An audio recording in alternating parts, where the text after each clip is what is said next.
Hi dears, welcome back. ഇന്ന് നമുക്ക് നേന്ത്രപ്പഴം കൊണ്ട് എളുപ്പത്തിൽ ഹൽവ എങ്ങനെ തയ്യാറാക്കിയെടുക്കാൻ നോക്കാം. നന്നായിട്ട് പഴുത്തുപോയ നേന്ത്രപ്പഴമൊക്കെ കളയാതെ നമുക്ക് ഹൽവ ഉണ്ടാക്കിയെടുക്കാം. വെറും 3 ചേരുവകൾ മാത്രം മതി. വളരെ എളുപ്പമാണ്, നല്ല ടേസ്റ്റുമാണ്. അപ്പോൾ നമുക്ക് റെസിപ്പി എങ്ങനെയാണെന്ന് നോക്കാം.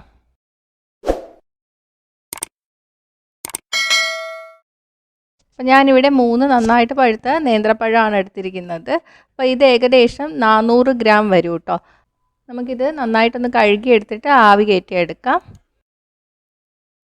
ആവി കയറ്റിയെടുക്കാൻ വേണ്ടിയിട്ട് മുറിച്ചതിന് ശേഷം ഇഡലി പാത്രത്തിലോ സ്റ്റീമറിലോ വെച്ചിട്ട് 15 മുതൽ 20 മിനിറ്റ് വരെ ആവി കയറ്റിയെടുക്കാം. ഇപ്പോൾ 20 മിനിറ്റ് കഴിഞ്ഞിട്ടുണ്ട്. വെന്തോന്ന് അറിയാൻ വേണ്ടിയിട്ട് ഒരു പപ്പടം കുത്തിയോ അല്ലെങ്കിൽ ടൂത്ത് പിക്കോ വല്ലതും വെച്ചിട്ട് കുത്തി നോക്കുക. നന്നായിട്ട് വേവിച്ചിട്ട് തന്നെ എടുക്കണം. ഇത് നമുക്ക് പാത്രത്തിലോട്ട് മാറ്റി വയ്ക്കാം.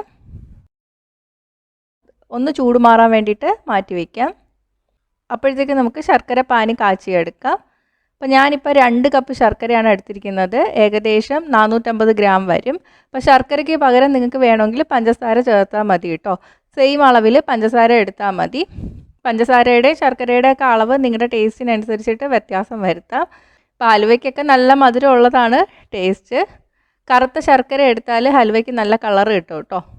ഇതിലോട്ട് 1/2 കപ്പ് വെള്ളം കൂടെ ചേർത്തിട്ട് നമുക്ക് പാനി കാച്ചിയെടുക്കാം. ഇപ്പോൾ ശർക്കര എല്ലാം അലിഞ്ഞു വന്നിട്ടുണ്ട്. തീ ഓഫ് ചെയ്തതിന് ശേഷം നമുക്കിത് അരിച്ചെടുക്കാം. ശർക്കരയിലുള്ള കരടൊക്കെ മാറാൻ വേണ്ടിയിട്ടാണ്. ചൂടൊക്കെ ഏകദേശം മാറിയിട്ടുണ്ട്. നമുക്ക് തോലെടുത്ത് കളയാം. ഇനി ഞാനിത് ഉടച്ചെടുക്കാൻ പോവുകയാണ്. ഒന്നുകിൽ നന്നായിട്ട് ഉടച്ചെടുക്കാം, അല്ലെങ്കിൽ പഴവും നമ്മൾ നേരത്തെ ഉണ്ടാക്കി വെച്ച ശർക്കര പാനിയും മിക്സിയിലിട്ടിട്ട് നന്നായിട്ട് അരച്ചെടുക്കാം. അപ്പോൾ അരച്ചെടുക്കണമെങ്കിൽ നമ്മൾ കുറച്ചൊന്ന് വെയിറ്റ് ചെയ്യണം. നന്നായിട്ട് തണുത്തതിന് ശേഷം മിക്സിയുടെ ജാറിലിട്ടിട്ട് അരച്ചെടുക്കാം കേട്ടോ. അപ്പോൾ സമയമില്ലെങ്കിൽ നന്നായിട്ട് ഉടച്ചെടുത്താലും മതി. ഉടച്ചെടുക്കുമ്പോൾ ശ്രദ്ധിക്കുക, ഒട്ടും കഷ്ണങ്ങൾ കിടക്കാൻ പാടില്ല. നന്നായിട്ട് തന്നെ ഉടച്ചെടുക്കുക. അപ്പോൾ ഇതാ ഉടച്ചെടുത്തിട്ടുണ്ട്. ഇനി നമുക്ക് ഹൽവ ഉണ്ടാക്കാൻ തുടങ്ങാം. ഹൽവ ഉണ്ടാക്കാൻ വേണ്ടിയിട്ട് ഒരു ചുവട് കെട്ടിയുള്ള പാൻ എടുക്കുക. നോൺ സ്റ്റിക്ക് ഉണ്ടെങ്കിൽ അതാണ് നല്ലത്, അല്ലെങ്കിൽ ഉരുളി വല്ലതും എടുക്കുക. ഇതിലോട്ട് ഞാൻ 3 ടേബിൾ സ്പൂൺ നെയ്യ് ഒഴിച്ചു കൊടുക്കുകയാണ്. നമുക്ക് ഈ ഹൽവ ഒന്നുകിൽ നെയ്യിൽ ചെയ്തെടുക്കാം, അല്ലെങ്കിൽ വെളിച്ചെണ്ണയിൽ ചെയ്തെടുക്കാം. വെളിച്ചെണ്ണയിൽ ചെയ്താലും നല്ല ടേസ്റ്റ് തന്നെയാണ് കേട്ടോ.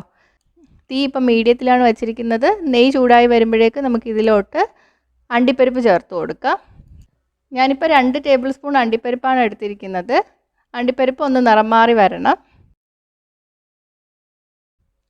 ഇപ്പോൾ റെഡി ആയിട്ടുണ്ട്. നമുക്ക് കോരി മാറ്റാം.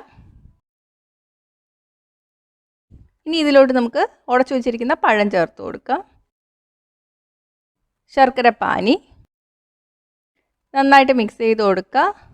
നേരത്തെ പറഞ്ഞ പോലെ മിക്സിയിലിട്ടിട്ട് ഒന്നിച്ച് അരച്ചെടുത്താലും മതി. ഇതൊന്ന് മിക്സായി വരണം.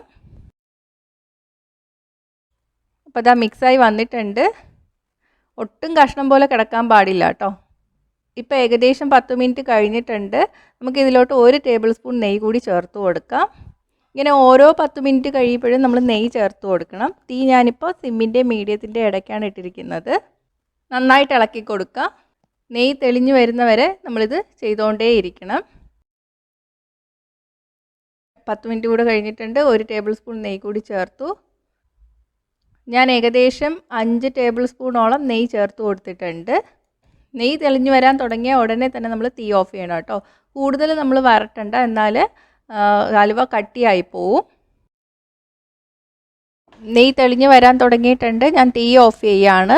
ഇതിലോട്ട് 1 ടീസ്പൂൺ വെളുത്ത എള്ള് കൂടി ചേർത്ത് കൊടുക്കുകയാണ്. ഇത് ഓപ്ഷണലാണ്, ഉണ്ടെങ്കിൽ മാത്രം ചേർത്താൽ മതി. 1/2 ടീസ്പൂൺ ഏലക്കപ്പൊടി,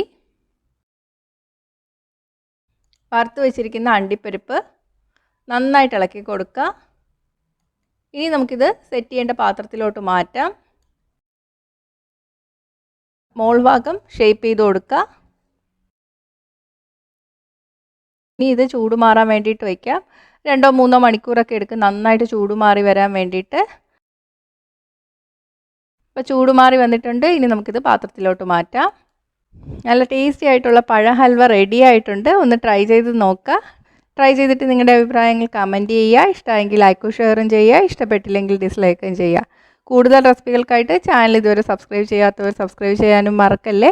അടുത്തൊരു റെസിപ്പി ആയിട്ട് കാണാം. ബൈ.